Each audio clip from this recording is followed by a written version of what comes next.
Ma'am, were you crying when you were shooting him? I don't remember. Were you crying when you were stabbing him? I don't remember. How about when you cut his throat? Were you crying then? I don't know. So take a look then. So we've made it out here to Mesa, Arizona, to the house where Travis Alexander lived.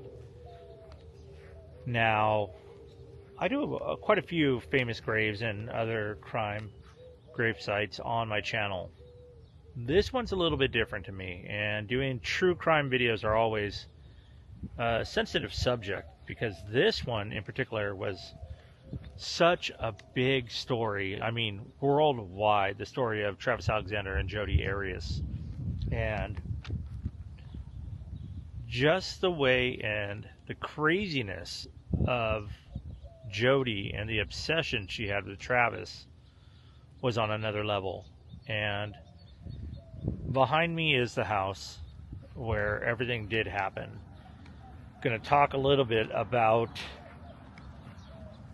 that night when Jody drove out here and then what she did afterwards, after the murder of Travis Alexander, which it was a murder.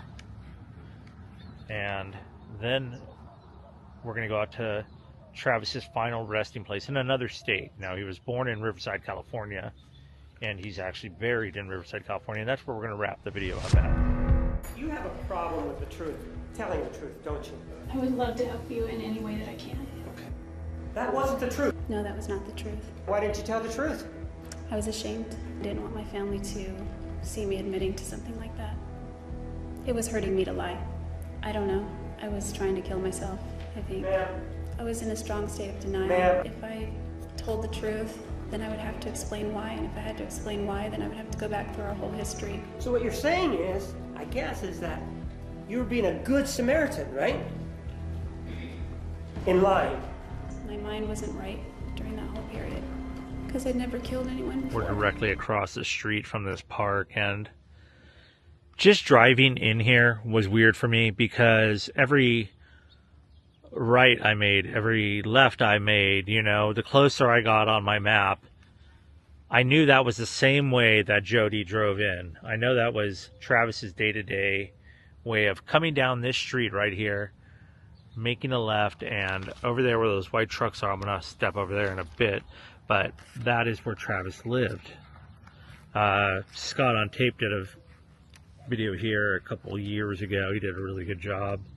Not going to try to go over too much of the same things he went over, but he was at this park as well because it's a good place to do an intro and kind of tell the story of how volatile this relationship was. Now, Travis met Jody in Las Vegas, and right from the beginning, oh, it's echoey.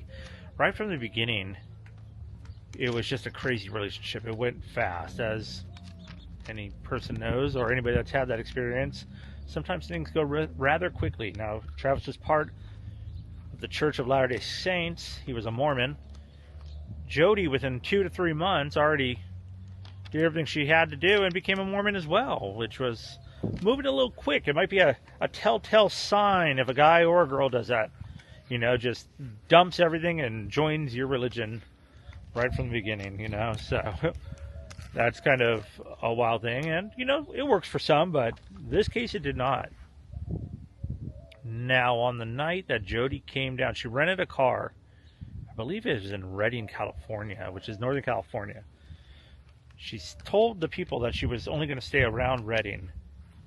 She loaded up the trunk with gasoline tanks so there wouldn't be any credit card receipts or showing that she got gas along the way because she was trying to cover her tracks. Now, for someone that's covering their tracks, kind of crazy to, like, after she killed Travis, she took the digital camera which had sexual explicit photos on, also murder photos, and put it in the washing machine. So someone covering their tracks wasn't doing that great of a job.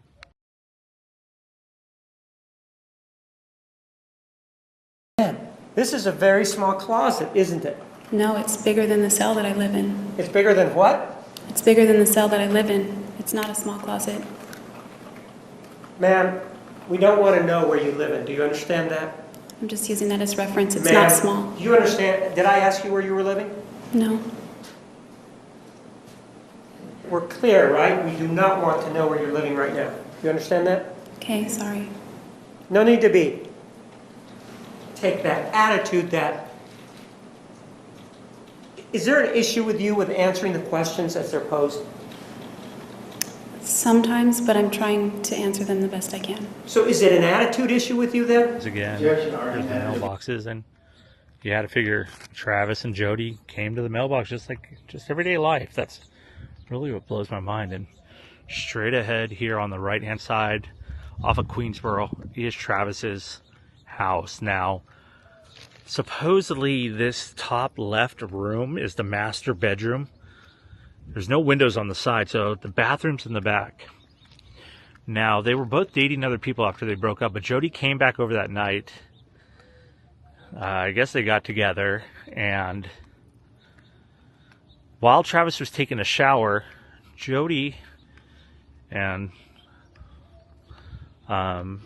discretion advised, shot Travis in the head, slit his throat, and stabbed him 27 times. Now, she took photos of it too, and I don't know how these crime photos get out or why they get out, but they are out there. I chose not to look at them. I've seen enough of...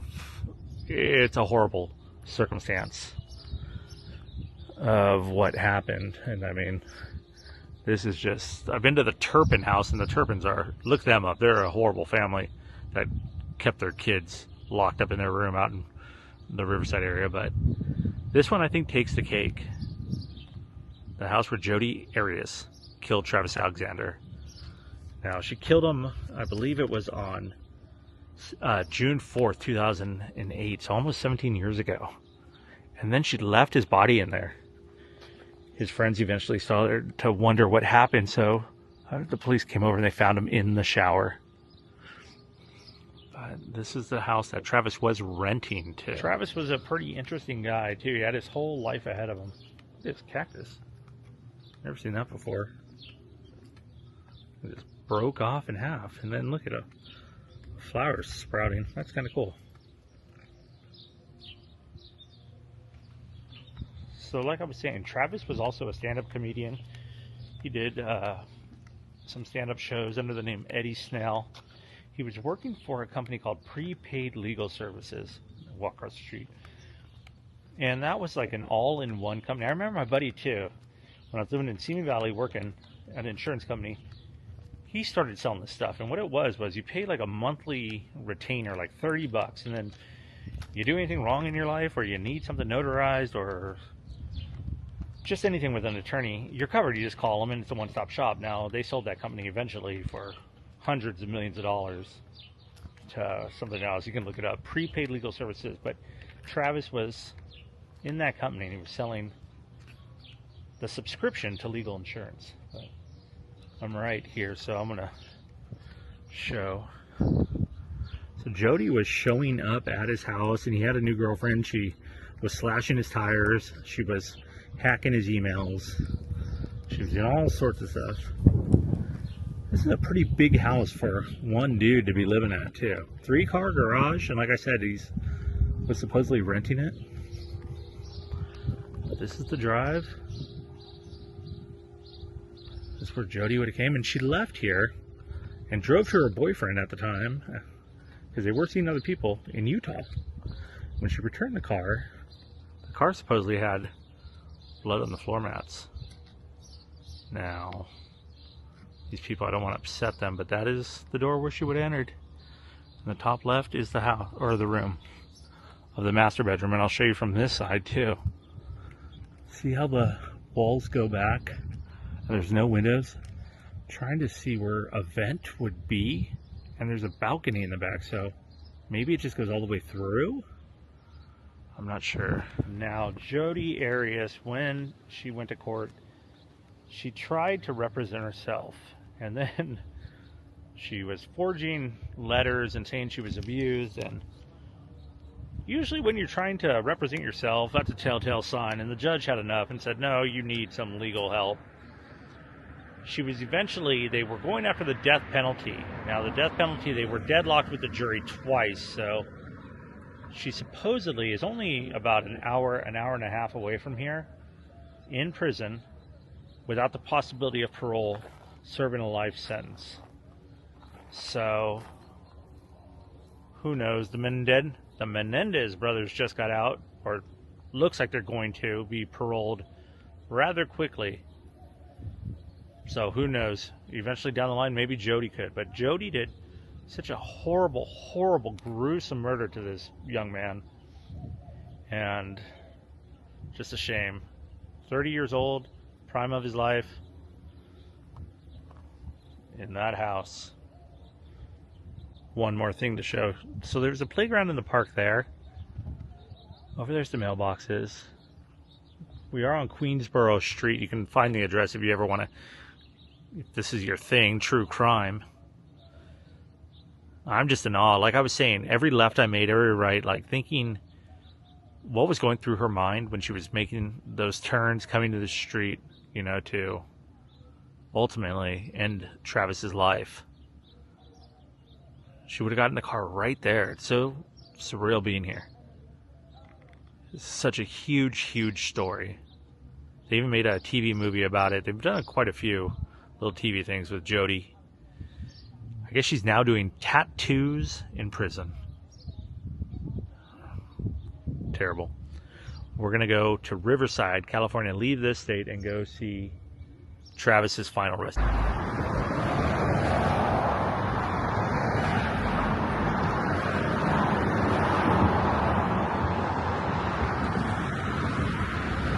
Well, it's been a couple days, and we are now in a different state because that's where Travis is laid to rest. So he was actually born in Riverside, California, and they brought him back to Riverside, California to be laid to rest. And I just want to say thanks to Scott on Tape, who did a video on this, kind of gave a direction of how easy it is to find, and it is rather easy. This is the main road from the 91, and when you make your left off the 91 off Central, you enter these gates, and directly to the right, it's only about 4 or 5 rows in. I found it right away. It's Travis's final resting place, 1977 to 2008.